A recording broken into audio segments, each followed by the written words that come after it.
Boa tarde a todos. Meu nome é Carlos Eduardo. Eu sou aluno de doutorado do Programa de Pós-Graduação em Ecologia e Conservação da Universidade Federal de Mato Grosso do Sul. Hoje eu vou apresentar a minha tese de doutorado, intitulada como A Estrutura da Comunidade de Fungos Endofíticos e Bioprospecção de Isolados de Aspilia graziella, espécie endêmica de Mato Grosso do Sul. Eu sou orientado pela professora doutora Maria Rita Marques e com coorientação da professora doutora Aline Pereira de Castro. Bom, os fungos endofíticos, eles estão entre os organismos mais diversificados do planeta, sendo também os menos conhecidos. Desde a descoberta dos micro-organismos endofíticos em Darnell, na Alemanha, em 1904, vários pesquisadores eles têm definido endofíticos de diferentes maneiras, dependendo da perspectiva de isolamento e de estudo. Então, segundo uma definição amplamente aceita, construída por Bacon e Witt, os fungos endofíticos eles são os micro-organismos que colonizam os tecidos internos das plantas sem causar qualquer efeito negativo imediato. Outros autores eles descrevem os micro-organismos endofíticos como aqueles que vivem de forma assintomática, inter- ou intracelularmente em tecidos vegetais e são encontrados em todas as espécies até o momento estudadas. Os endofíticos eles podem estimular significativamente o crescimento, o desenvolvimento e o metabolismo das plantas. E essa capacidade que esses micro-organismos possuem é devido à produção de substâncias estimulantes do crescimento, como os vários fito-hormônios que são encontrados, além do potencial que eles têm em aumentar a absorção dos nutrientes. Um termo que surge em 1991 que envolve a presença dos micro-organismos endofíticos é o termo chamado de holobionte. Inicialmente, ele referia-se a um organismo envolvendo um hospedeiro e um único simbionte. E posteriormente isso foi estendido para definir um hospedeiro e toda a sua comunidade de micro-organismos, que também acaba sendo conhecida como a sua microbiota, e que interagem de maneira mutualística ou parasitária. Então sabe-se que uma planta, além dos micro-organismos endofíticos presentes nela, que estão internamente, a microbioma que se encontra na risosfera, que se encontra na filosfera, no ar e até mesmo no solo, todos esse potencial genético vão contribuir para o desenvolvimento das plantas. Então, se sabe que o microbioma do solo é a principal fonte de onde a planta seleciona e constrói o seu próprio microbioma. Bom, então vamos falar um pouquinho agora dos fungos endofíticos, desse potencial e da qual a relação que existe desses organismos com as plantas. Então, estima-se que existam mais de 1 milhão de fungos endofíticos na natureza e que todas as espécies de plantas são hospedeiras de fungos endofíticos. Então, os fungos endofíticos, eles precisam de uma troca com as plantas. Então, eles acabam retirando os nutrientes do seu hospedeiro, só que não vão causar nenhum dano aparente. Mas, contudo, existe uma troca. Esses fungos, então, eles acabam ajudando as plantas nas diferentes adaptações e condições ambientais adversas que essas plantas podem enfrentar.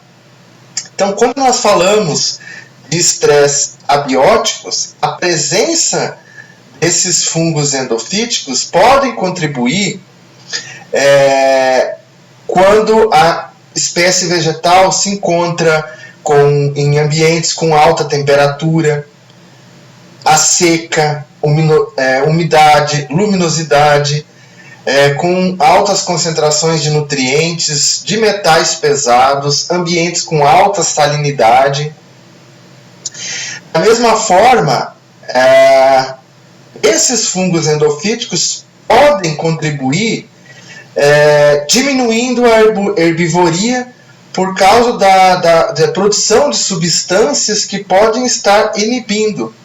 Também pode contribuir para diminuição da competição entre plantas mesmo, a diminuição do parasitismo, da mesma forma com a herbivoria. Então, elas podem produzir substâncias que inibem, né, esses parasitas, e até mesmo outros patógenos fúngicos, que através da produção de substâncias de controle biológico. Então, ela pode contribuir para essas espécies. Então, são uma infinidade de condições que a presença desses organismos vão ajudar na espécie vegetal.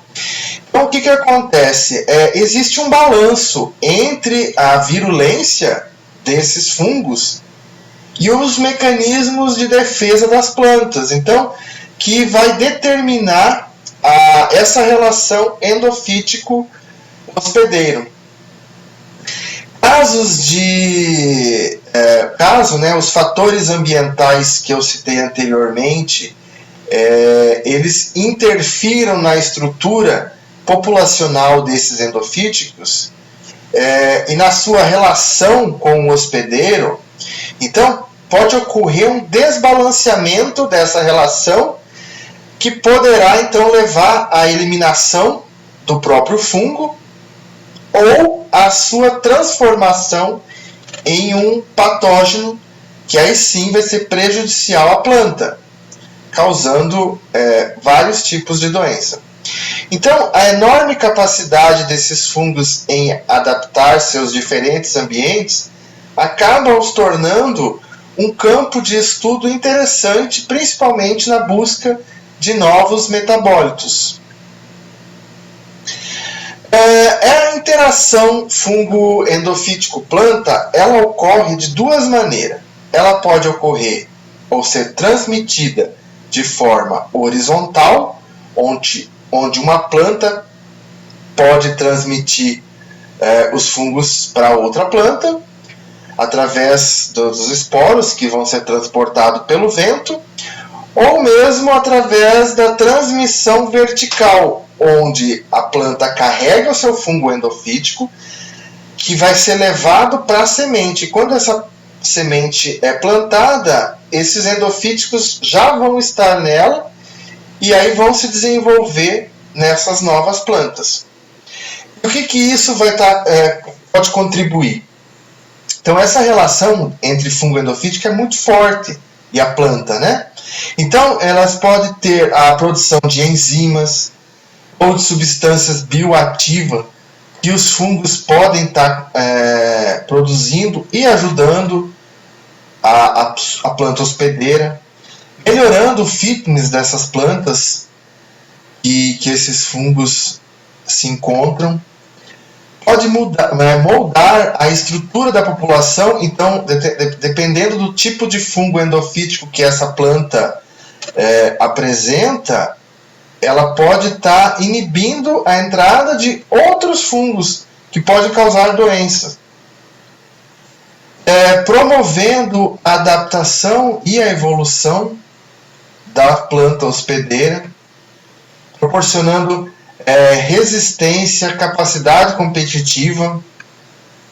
Então, assim, os endofíticos, eles são fonte de compostos bioativos naturais e tem alto potencial, né, para aplicação em diferentes campos, sejam eles na agricultura, indústria farmacêutica, alimentícia, como também pode ser utilizados no processo de fitorremediação, processos fermentativos e de biotransformação. Então, quando nós falamos de fungos, nós temos uma infinidade de áreas onde eles podem estar atuando. Nessa pesquisa que eu vou apresentar os trabalhos posteriormente, então eu vou focar principalmente no ambiente, que envolve os processos de tratamento de efluente, no processo de biodegradação, de micorremediação, onde se utiliza esses micro-organismos, os fungos no caso, para tratamento de ambientes contaminados, a produção de enzimas que pode ser utilizado nas indústrias, na agricultura como biopersticida e para o controle biológico, a produção de metabólitos, no caso, hormônios de crescimento das plantas, que eu vou falar no capítulo 3 desse trabalho. Sem contar que, quando a gente fala na agricultura, o ideal, né, é buscar esses fungos endofíticos que possam ser usados de controle biológico desses fitopatógenos, né? Quando nós falamos, então, desse processo de fitorremediação e de micorremediação, nós temos que entender que ele é um processo de biorremediação que está envolvido sistemas biológicos para tratar ambientes poluídos e restaurar a qualidade ambiental, seja por meio da degradação ou absorção de poluentes. O processo de biorremediação ele é conceituado por Miller como o processo pelo qual os resíduos orgânicos são biologicamente degradados sob condições controladas a um estado inócuo ou para níveis abaixo dos limites de concentração estabelecida pelos órgãos reguladores. É uma opção de baixo custo, né, para promover a detoxicação do local ou a remoção de elementos contaminantes, sejam do solo ou de corpos d'água, que utilizando processos ou atividades biológicas por meio de organismos vivos. E aí nós temos os micro-organismos, algas e plantas superiores, que possuem a capacidade de modificar ou decompor determinados poluentes.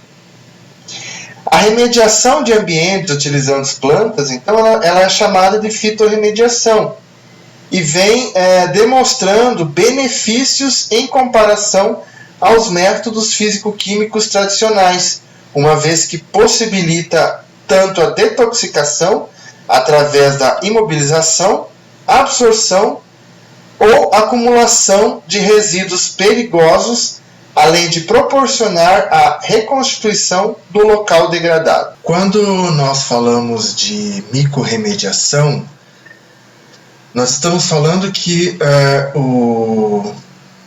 os micro-organismos que estão envolvidos são os fungos, que podem ser fungos do solo, as micorrizas e os fungos endofíticos. E eles são capazes de biorremediar essas áreas contaminadas. E existem diferentes mecanismos que são que são adotados pelos fungos. Dentre eles, temos os processos enzimáticos, que podem ocorrer intra ou extracelular, que são feitos por diferentes enzimas, sejam elas as peroxidases, como exemplo, as lacases, oxidases e transferases, que vão estar influenciando na detoxicação, na biodegradação e na mineralização desses poluentes. Além disso, pode ocorrer a absorção dos xenobióticos na parede celular dos fungos, e eles são armazenados no metabolismo intermediário nas organelas dos fungos. Também eles podem ser excretados pelos fungos como soporolipídios, que são complexos que é proteína lipídios, polissacarídeos, glicolipídios e glicoliproteínas. Então, essas são as formas que os fungos contribuem para o processo de remediação de ambientes. Então, essa pesquisa ela foi dividida em 3 capítulos, e o capítulo 1 nós vamos apresentar um enfoque ecológico, onde foram avaliados, onde avaliamos as comunidades endofíticas presentes nas folhas e raízes de populações de Aspilia graziella, que foram coletadas em 2 áreas, uma área nativa e a outra de recuperação em uma região do Pantanal Sul-Mato-Grossense. De acordo com os nossos levantamentos em várias bases de dados, não há estudos sobre os endofíticos presentes nessa planta. Portanto, tentamos responder através do sequenciamento de nova geração, Illumina, como estão estruturadas as comunidades de fungos endofíticos nessa espécie vegetal nas 2 áreas, e se essas comunidades foram influenciadas pelo extrativismo mineral. No capítulo 2, então, após o processo de triagem com os isolados endofíticos obtidos dos fragmentos vegetais, que foram folhas e raízes, nós avaliamos a capacidade de 2 grupos de fungos, os aspergilos e os penicílios, em biorremediar os metais ferro e manganês em meio de cultura líquido. Nós acreditamos que esses fungos podem ter relação com o desempenho dessa espécie vegetal em tolerar altas concentrações de metais, sendo capazes de promover a biorremediação deles. E o capítulo 3, nós investigamos o potencial de promoção de crescimento e de biorremediação de 3 isolados do gênero Aspergillus, que foram inoculados em solo, onde foram posteriormente cultivadas mudas de Aspilia graziella. A hipótese é que os fungos endofíticos podem promover o desenvolvimento das plantas, sendo utilizados como bioestimulantes de crescimento. Assim, buscou-se avaliar se os isolados selecionados foram capazes de contribuir para o desenvolvimento das plantas em estudo e, ao mesmo tempo, proteger a planta do input diário de soluções de ferro e de manganês que foram submetidas. O capítulo 1, então, a gente vai falar um pouquinho sobre a diversidade da comunidade de fungos endofíticos em uma espécie endêmica do Pantanal. Então, o objetivo deste capítulo foi avaliar 2 facetas da biodiversidade fúngica, a riqueza e a composição de espécies de fungos endofíticos de folhas e raízes de Aspilia graziella, em uma área de recuperação, onde houve a retirada total da vegetação e, posteriormente, recuperação da área utilizando a espécie vegetal. que é em estudo, né? E uma área nativa sem alteração da vegetação, denominada área de recuperação nativa. O local de estudo fica na região de Corumbá, aonde em cima das morrarias do Urucum, e nós fizemos a coleta do material vegetal em uma área que nós denominamos nativa, e a outra área que teve o processo de extrativismo mineral, então foi retirada toda a cobertura vegetal. Nós fizemos uma análise do solo, né, para caracterizar as propriedades físico-químicas do solo. Então nós avaliamos vários parâmetros, porque nós queríamos observar se existia ou não uma alteração dessas propriedades entre as áreas. Bom, a coleta das amostras, então, inicialmente nós encontramos os indivíduos de Aspilia graziella e nós coletávamos folhas e raízes. Nós transportamos até o laboratório, onde fizemos uma lavagem inicialmente de água da torneira, para retirar toda a parte de poeira e alguns micro-organismos epifíticos que se encontram, né, nesse material. Após essa lavagem, nós começamos a fazer uma nova lavagem com detergente, hipoclorito de sódio a 2%, álcool 70% e água. Então, nós íamos fazendo sucessivas lavagens e na última, que era a água teste, nós coletávamos essa água para fazer o teste de esterilidade, para ver se não tinha mais micro-organismo epifítico, né, nessas folhas. Bom, após esse tratamento, nós pegávamos essas folhas, fragmentávamos em pequenos quadrados de 1 por 1 centímetro, né? E aí nós maceramos com nitrogênio líquido. Após essa maceração, nós iniciávamos o processo de extração do material genômico, onde nós colocávamos DNAs, DNA-ATPs, prime, ataque polimerase, e fazia todo o processo de extração padrão. E aí nós encaminhamos para um laboratório onde que foi feito o sequenciamento desse material genômico. E após esse sequenciamento, então a empresa mandava para nós já as sequências prontas. As análises estatísticas realizadas, nós fizemos um teste T de igual variância com o tipo frente e verso, utilizando o Software Statistical Analysis of Metagenomic, o STAMP. As diferenças estatísticas entre as amostras que nós geramos o gráfico de PCA, elas foram comparadas utilizando o teste de similaridade, o Monsim, com uma réplica de 99 repetições.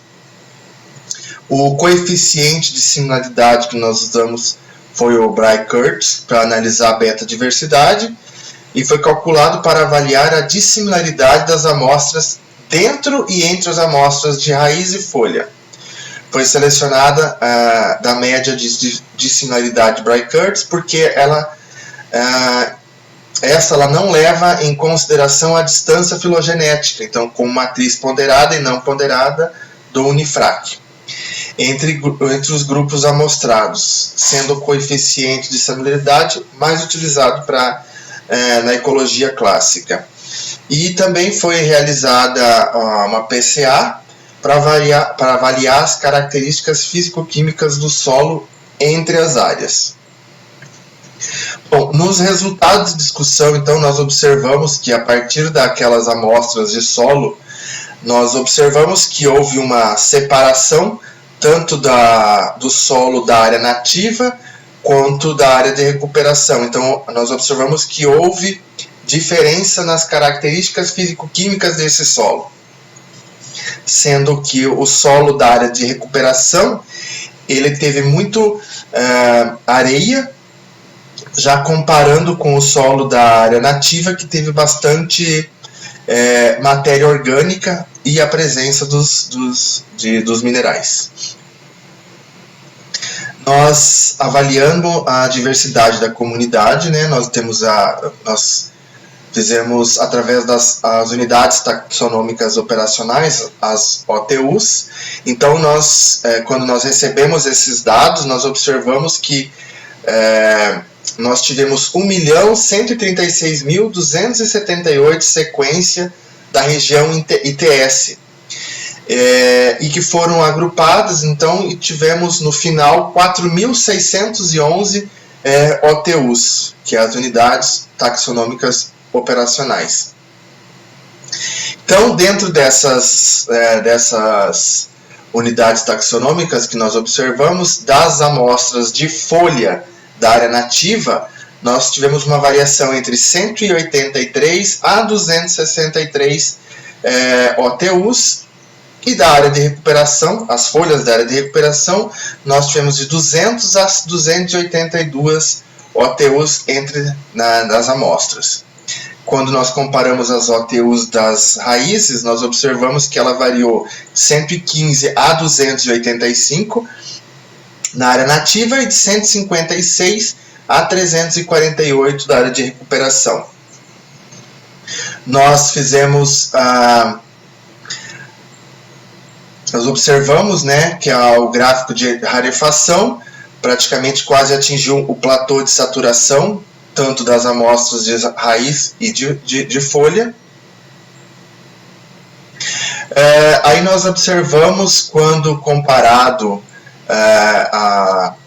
as OTUs, né, elas, para a raiz, nós observamos que nós tivemos 4 filos, 14 classes, 41 ordens, 79 famílias e 176 gêneros foram observados para as amostras de raiz. Para a folha, nós tivemos 3 filos, 15 classes, 35 ordens, 66 famílias e 135 gêneros. O filo ascomicota, então, ele foi o mais comum entre todas as amostras das plantas, que variou de 63,3% e 53% de abundância relativa nas folhas e raízes. O Basidium micota variou de 0,8% e de 2,6% da abundância relativa. Zigomicota sensulato de 0,2% a 0,6% de abundância relativa. E o Glomeromicota variou de 0 a 0,1. Foram as mais raras e acidentais observadas nas nossas OTUs. Então, nós fizemos o diagrama de Venn. Ele ilustra a distribuição das comunidades de fungos endofíticos entre as amostras de folha e raiz. Então, a comunidade de fungo específicas foram maiores nas amostras de raiz da área de recuperação, com 23,4%, que é essa que está em rosa, 75 OTUs, né? Já na área de nativa, ela apareceu, foi de 15,9%. Então, nós observamos que nós tivemos 51 amostras que não foram iguais ou diferentes, né, da área de recuperação. E compartilhada, nós tivemos 5 amostras. Comparando já as amostras de folha, a variação da OTUs foi de 16,9%, então 54 OTUs nas folhas na área de recuperação, e de 12,5% nas folhas da área nativa, então foram 40 OTUs. E compartilhada, nós tivemos 2,8%, que foram 9 OTUs, compartilhada tanto em folha, quanto da área nativa, quanto da área de recuperação. Observando a composição da comunidade de fungos endofíticos, nós observamos que Os Penicillium, ele foi o mais abundante, encontrado em todas as amostras, tanto de folha e raiz da área nativa e de recuperação, seguido de Tricoderma, que foi observado também, encontrado, só não foi encontrado nas raízes da área de recuperação. Os demais gêneros, Penicillium, Tricoderma, Fusarium, Cladosporium, Phomopsis e Aspergillus, foi encontrado em todas as amostras de raiz. Tricoderma, Penicillium, Aerobasidium, Fusarium, Cladosporium, Phoma, Mycosphaerella e Leptosphaerulina também foram encontrados nas amostras de folha. Nós fizemos uma comparação das comunidades de fungo nas amostras de folha, de raiz e folha, de aspilha, né? Então foi realizada uma PCOA baseada na matriz de beta-diversidade e os resultados foram comparados com todas as amostras do intuito de detectar o grau de similaridade na composição da microbiota da área nativa e da área de recuperação. Então nós observamos que as folhas da área nativa e as folhas da área de recuperação, elas ficaram próximas, mas não para ser diferentes estatisticamente. E nós observamos que a raiz da área nativa com a raiz da área de recuperação também não teve essa diferença. Então, a análise de beta-diversidade mostrou que a estrutura total na área nativa com a área de recuperação, ela não diferiu entre os grupos. A composição da microbiota, então presente na área de recuperação, que nós achávamos que pelo processo de alteração antropogênica poderia influenciar na comunidade de fungos endofíticos, então ela não foi suficiente nessa diferença para agrupar as amostras entre das duas áreas. No entanto, e que já é o esperado, nós observamos que houve efeito significativo em relação às raízes e folhas. Então, os fungos endofíticos presentes nas raízes foram diferentes, né? Houve diferença estatística dos grupos para as folhas. Então, a comunidade de folha e raiz foi diferente. Quando nós realizamos uma análise das amostras de raiz das duas áreas estudadas e mostrou que teve uma variação significativa na incidência do filo Ascomycota. Então, ele foi muito maior na área nativa em relação à área de recuperação. Então, 73% da abundância relativa foi observado nas raízes da área nativa em relação a 33,5% nas raízes da área de recuperação. Nós observamos isso também para famílias Valemiaceae, né? E Asfispariacea. Foi observada diferença também nós observamos diferença no filo na Valemia e do fungo SP, que teve diferença em relação às amostras de raiz.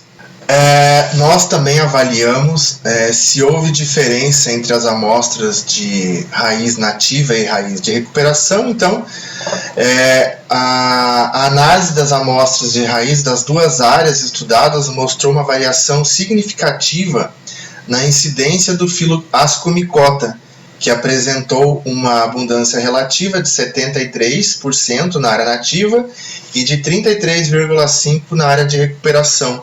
Então, nós observamos que esse filo apresentou diferença, sendo muito maior na área nativa. Nós também fizemos para a família, observamos essas duas famílias com diferença estatística.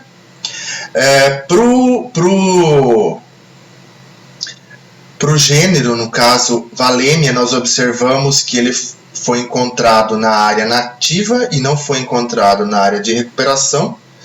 E esse fungal SP Slim aqui nós encontramos, foi diferente também, sendo muito maior na área de recuperação quando comparamos com a área nativa, né? Já observando as amostras de folha, nós encontramos duas espécies, Hipocreia, que só foi encontrado na área de recuperação e não foi encontrado na área nativa, e Stenphyllum, que nós encontramos, Stenphyllum solani, que nós encontramos também na área de recuperação e não foi encontrado na área nativa. Bom, dessa forma nós concluímos, então, que a abordagem pioneira deste trabalho para uma espécie endêmica em um sistema complexo e único como o Pantanal é uma etapa para o reconhecimento da importância da preservação das áreas nativas deste valioso ecossistema. A região possui uma fonte substancial de comunidades endofíticas radiculares que pode ser fundamentais para o sucesso de iniciativas de restauração de áreas antropizadas. Bom, o capítulo 2 nós vamos falar um pouquinho sobre a biorremediação de metais, no caso ferro e o manganês, por fungos endofíticos do gênero Aspergillus e Penicillium, isolados também da Aspilia graziella. O objetivo deste trabalho foi avaliar a tolerância e a capacidade de biorremediação de ferro e manganês de cepa de fungos endofíticos do gênero Aspergillus e Penicillium, que foram isolados de folhas e raízes da Aspilia graziella coletada naquelas duas áreas distintas do maciço do Urucum, que é uma área nativa e que não foi desmatada e uma área de recuperação. Bom, então os locais de coleta foram em cima da morraria do Urucum, aonde nós encontramos área que foi totalmente retirada a cobertura vegetal, mas nós encontramos algumas espécies nesta área que foram replantadas, e na área nativa, então, nós observamos que existe, além da espécie vegetal Aspilia, outras espécies presentes nesse local. Nós coletamos 20 indivíduos, sendo que 10 foram da área nativa e 10 da área de recuperação. E esses indivíduos foram divididos em folha e raiz. Aí nós fizemos um processamento das amostras, que seguiu o mesmo padrão do experimento anterior. Só que no caso, nós coletamos as folhas e raízes, fizemos o processo de lavagem, nós fragmentamos, só que agora nós colocamos os fragmentos de 1 centímetro, tanto de raiz quanto de folha, nós pegamos 10 de cada um e colocamos em placas de Petri e colocamos em estufa BOD, com temperatura de 28 graus, e fomos observando dia após dia para ver o processo de germinação desses fungos endofíticos. Então fizemos a lavagem novamente, fizemos a coleta dos fragmentos após a terceira lavagem, né? Bom, e aí depois que esses fungos foram crescendo, a gente foi isolando separadamente em novas placas, e com isso nós fomos agrupando e nós tivemos um total de 600 isolados de fungos endofíticos. Esses fungos nós fomos nomeando, então, como, por exemplo, da letra A até a letra J eram fungos da área nativa, e da letra K até a letra T foram fungos da área de recuperação. A letra F, que ficava na frente, era para designar se o fungo era da folha, e quando tinha o R, se ele era da raiz. E o número 20 ia variando o quanto nós isolamos para cada uma das plantas. Bom, nós fizemos um teste, então nós pegamos esses fungos e fizemos um teste de resistência a ferro e a manganês no meio sólido. Então nós pegamos uma placa controle, onde só tinha o meio de cultura, BDA, e outra placa onde nós colocamos o ferro com 300 mg, né, e 1000 mg por litro. Nós fizemos também o mesmo com o manganês, 300 e 1000, e depois na junção de ferro e manganês, 300 e 1000, nós queríamos observar se essas concentrações seriam capazes de inibir o desenvolvimento dos fungos. Então nós fizemos com todos os fungos do gênero Penicillium e Aspergillus para observar o desenvolvimento deles. Aí após esse teste, nós pegamos os fungos que tiveram um melhor desenvolvimento, né? E nós fizemos o teste de biorremediação de ferro e manganês agora em meio líquido. O que nós fizemos? Nós fizemos um padrão onde nós só tínhamos o meio, o branco onde não tinha o ferro, somente o fungo, e os tratamentos onde nós tínhamos adicionado os metais e 10 na cesta de esporo. Da mesma forma no branco foi essa concentração, e aí nós fomos avaliando no segundo dia, no quarto dia, no sexto dia, no oitavo dia, e as concentrações foram 10 miligramas de metal.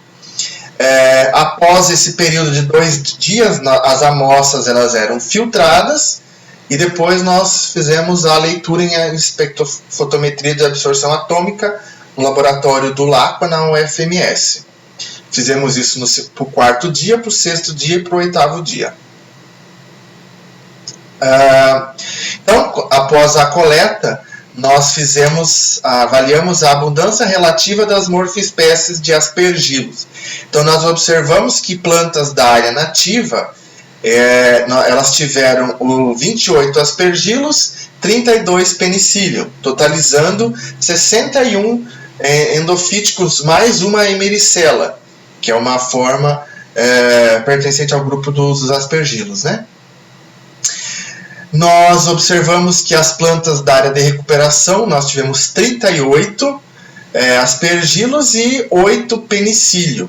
Então, e o total de indivíduos dessa área foi de 46. Então, na área nativa, nós tivemos uma abundância relativa muito maior quando comparado com a área de recuperação. E o Penicillium teve uma boa redução na área de recuperação. Somente 8 indivíduos foram encontrados. Bom, avaliando os testes de resistência de ferro e manganês no meio de cultura sólido. Então, nós observamos que no Penicillium, os isolados NR8, BR11, AF15, o PR8, o IR3, o RR3 e o R3, eles tiveram bom desenvolvimento. Então foram os bons candidatos para ser utilizado como processo de biorremediação de áreas poluídas, com exceção de ferro. Quando nós observamos os testes de resistência para os Aspergillus, todas as espécimes então testadas cresceram nas duas concentrações, demonstrando então preferência pelo ferro. Então, os isolados que apresentaram melhor crescimento foram o LF12, o EF13, o DF11, o TR3-1 e o PR2. Agora, observando o teste de resistência com manganês, então, o metal ele não causou, analisando o grupo dos penicílios, né, ele não causou toxicidade aguda em nenhum dos isolados testado e não afetou, ou afetou muito pouco, o crescimento desses fungos. Nós observamos que quando o OR3 ele foi um crescimento muito maior quando comparado com o controle, então sendo um bom candidato também. Nós também observamos isso para o isolado BR10, e quando comparado com o controle foi muito maior o seu crescimento. Aí nós avaliamos agora os crescimentos dos Aspergillus. Então, os isolados BARD, o KR4, o TR2, o LF12, o EF13 e o PR2, eles apresentaram os melhores crescimentos no meio de cultura sólido. Agora, comparando os mesmos fungos na presença dos dois metais, ferro e manganês. Então, a presença dos dois metais ela foi tóxica para os isolados PR8, o IR3, o RR3 e o AF15, também para o NR8 e o BR11, e o isolado RR3 e o BR10 e o CR1, eles apresentaram melhor crescimento na presença dos dois metais no meio de cultura, que sendo bons candidatos também para utilização no processo de biorremediação. Agora, avaliando os isolados de aspergilos na presença dos dois metais, nós observamos que os isolados LF12, o EF13 e o PR2, eles foram os mais resistentes, obtendo os bons resultados. Também sérios candidatos para ser utilizado como para biorremediação. Bom, agora nós observamos os testes de biorremediação com ferro e manganês no meio de cultura, mas o crescimento micelial, o quanto esses fungos cresceram no meio de cultura. Então nós observamos que o EF13 ele teve um bom desempenho a 96 horas, né? E comparando com o controle, ele diminuiu o seu tratamento, então ele não é um bom candidato, porque não a única diferença que teve, e nos outros não apresentou diferença, só que então permaneceu o crescimento igual ao tratamento. O isolado PR2, ele não apresentou também diferença na massa micelial em nenhum tempo, quando comparado com o controle. O LF12, os tratamentos a 96 e 144 horas, eles foram diferentes do controle, então sendo um bom candidato. O CR1 apresentou diferença e bons resultados a 96 e a 192 horas, comparando o tratamento, né, foi maior o crescimento. Automaticamente, se o fungo cresce, ele vai retirar muito mais, ele utiliza esse ferro e manganês para o seu desenvolvimento. E o RR3, ele mostrou um ótimo resultado também. Todos os tratamentos foram maiores que o controle. Então, o CR1 e o RR3 são penicílios, o EF13, o PR2 e o LF12 são aspergilos. Bom, a absorção de metais em meio de cultura líquido, né? Então, o PR2, ele absorveu cerca de 5% de manganês e 10% de ferro. O LF12 removeu 12% de ferro e 10% de manganês. O RR3 removeu 16% tanto para ferro quanto manganês. O EF3 ele não apresentou remoção de manganês, somente para ferro.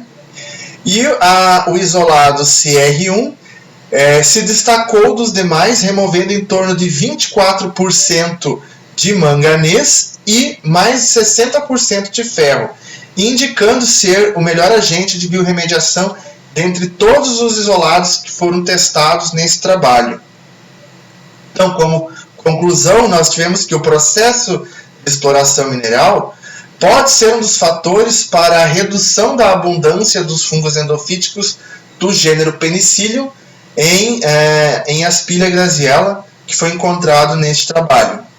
O gênero Aspergilo se mostrou tolerante aos metais testados do que o gênero Penicillium, Então, contudo, para fins de biorremediação, os isolados de aspergilos eles não foram tão eficientes na remoção dos metais em meio líquido quanto comparado com o gênero Penicillium.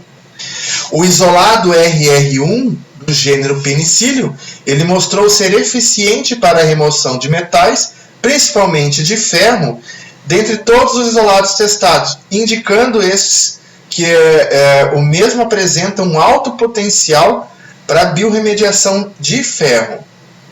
Esses resultados, então, sugerem a potencial aplicabilidade desta cepa CR1 para a remediação de metais pesados de solo e de águas poluídas. Bom, o capítulo 3, nós vamos apresentar um trabalho que foi utilizado a mudas de Aspilia graziella com fungos que foram isolados da Aspilia e foram inoculados na raiz. Então, nós intitulamos esse trabalho como Desenvolvimento de mudas de Aspilia graziella em solos inoculados com fungos endofíticos do gênero Aspergillus, suplementados com solução de metais. Bom, o objetivo deste trabalho foi avaliar a influência dos fungos endofíticos do gênero Aspergillus no desenvolvimento de plântulas de Aspilia graziella que foram suplementadas com solução de ferro e manganês. Bom, materiais e métodos, então, os isolados foi feito de acordo com a metodologia lá do capítulo 1 e do capítulo 2, nós seguimos o mesmo procedimento. Os fungos foram selecionados de acordo com o índice de tolerância, que é a tabela que nós observamos o quanto cresceu na presença de ferro e manganês lá no meio de cultura sólido. Os endofíticos eles foram coletados das folhas e as raízes de Aspilia graziella. Nós fizemos, daí, nesse processo, a identificação morfológica dos isolados, foi feita através de microcultivo, com lâminas, que você estimula o fungo a produzir os esporos, e aí você observar. Então, nós observamos que eram 3 fungos com características diferentes, e após isso nós fizemos a identificação molecular, envolvendo o processo de extração, amplificação e sequenciamento do DNA ribossomal da região ITS desses fungos endofíticos. Então, primeiramente, foi feita a extração do material genômico, de acordo com Azevedo. Mesmo processo, nós pegamos, maceramos com nitrogênio líquido e seguimos o protocolo.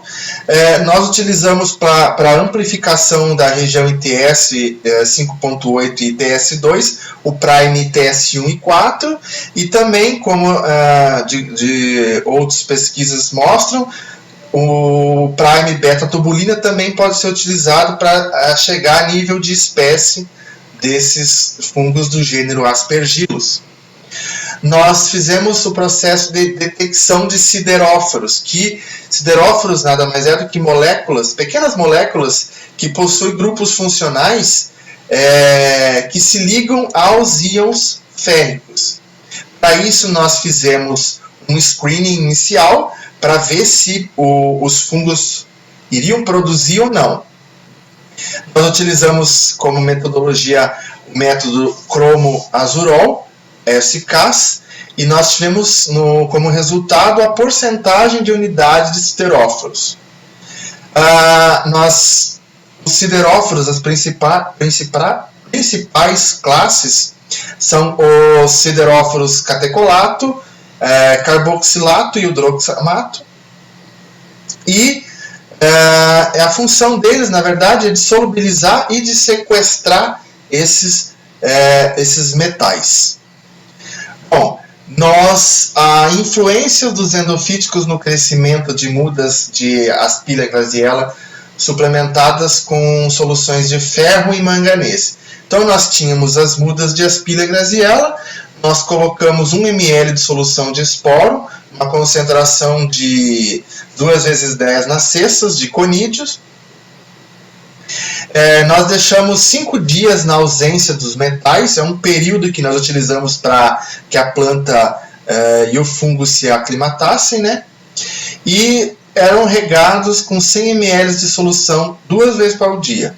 50 ml no período da manhã e 50 ml no período da tarde. Quando a necessidade, que nós observamos que estava muito seco, nós regávamos com a água, mas não fazendo a solução percolar.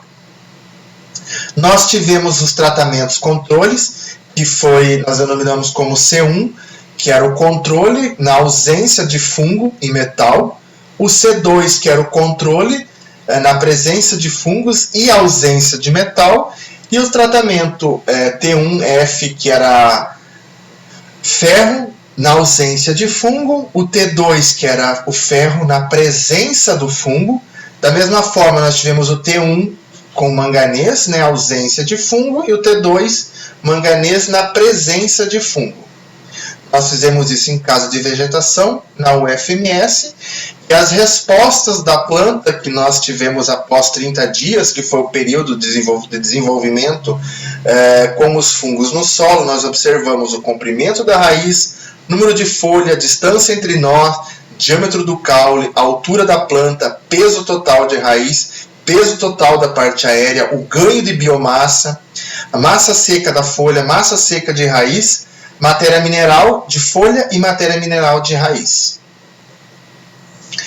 Bom, como resultados, então, a ação dos metais ferro e manganês sobre o crescimento micelial dos endofíticos de aspergilos em meio sólido. Então, nós coletamos 17 aspergilos e fizemos o teste com o controle e o ferro 300, ferro 1000, que é o mesmo procedimento lá do capítulo 2.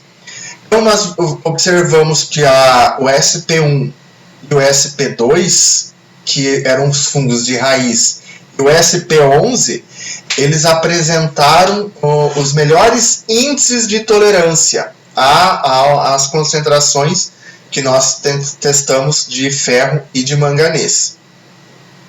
E esses, então, foram escolhidos para fazer parte do teste. Aqui está as imagens dos 3 isolados selecionados, no meio de cultura contendo controle, ferro, manganês, ferro e manganês. Aqui nós temos a análise de sideróforos, então nós temos mostrando que os sideróforos, né, que entre os mecanismos envolvidos no crescimento de planta, essas moléculas de sideróforos elas são destacadas. Então elas estão envolvidas no processo de quelação do ferro e elas podem interagir com esses metais, influenciando na mobilidade e na absorção dos metais pela planta. Então, 2 dos aspergilos eles apresentaram no screening sendo bons produtores de sideróforos. Quando nós fizemos a análise quantitativa, nós fizemos de 5 e 10 dias, nós observamos que o aspergillus niger, que é o do meio, ele produziu 77,75% de unidades de sideróforos. O mesmo foi observado com o aspergillus SP11, que nós não conseguimos identificar a nível de espécie, foi 83,9%, e o da Gawa chegou a 24,96% em 10 dias de crescimento. No processo de identificação molecular das espécies, a SP1, a SP2 e a SP11, então nós observamos que o SP1 ele atingiu 97% de similaridade com 99,42% de similaridade com o aspergillus udagawa. A espécie SP2 ela chegou a 100% com a região ITS e 99,62% com o beta-tubulina para Aspergillus niger. E a espécie 11 nós não conseguimos chegar a nenhum nível de identificação, que é o próximo. Nós vamos fazer novamente a extração, submeter ao processo de identificação molecular para chegar pelo menos à identificação dessa espécie. Então nós permanecemos trabalhando com ela como Aspergillus sp. 11. Avaliando agora os efeitos dos endofíticos Aspergillus udagawi, Aspergillus niger e Aspergillus sp. 11 no crescimento de mudas de Aspira graziella suplementadas com solução de ferro e manganês, nós observamos que os parâmetros altura da planta, peso de raiz, peso total da parte aérea, ganho de peso de biomassa, matéria seca na raiz, matéria mineral nas folhas e matéria mineral na raiz, elas diferiram estatisticamente entre os tratamentos. Então nós observamos que a presença dos fungos endofíticos, eles contribuíram para o desenvolvimento desses parâmetros. Agora, comparando as mesmas variáveis agora para ferro, os resultados indicam que a altura da planta, o peso da raiz, peso total da parte aérea, o ganho de biomassa, matéria seca na raiz, matéria mineral da raiz, eles também diferiram estatisticamente entre os tratamentos. Então aqui nós temos as imagens dos tratamentos controle com a presença do fungo, comparando sem o fungo. Então nós observamos que é muito maior. Esses 3 quadrados vermelhos que apresenta são todos os tratamentos que utilizaram fungo. E os que não têm cor é os que não têm fungo. Então, podemos observar que o desenvolvimento radicular na presença do fungo foi muito maior. Agora, avaliando a eficácia da promoção do crescimento, quando nós comparamos o controle na presença e ausência de fungo, nós observamos que nós tivemos para cima de 8% de crescimento do controle com fungo. Quando nós avaliamos o tratamento com ferro com fungo, ele chegou a 18% de crescimento em relação ao que não teve fungo. Da mesma forma, quando nós observamos o manganês, que na presença do fungo ele chegou a um pouquinho acima de 16% em relação ao que não recebeu o manganês, não recebeu o fungo. Conclusão: os isolados de aspergilos que cresceram em meio de cultura contendo soluções de ferro e manganês não apresentaram toxicidade para o desenvolvimento das mudas de Aspira graziella. A presença dos isolados foi capaz de promover o crescimento vegetativo das mudas, podendo ser bioestimuladores de crescimento, e assim seriam utilizados para uma agricultura sustentável, reduzindo os efeitos nocivos de compostos químicos tóxicos.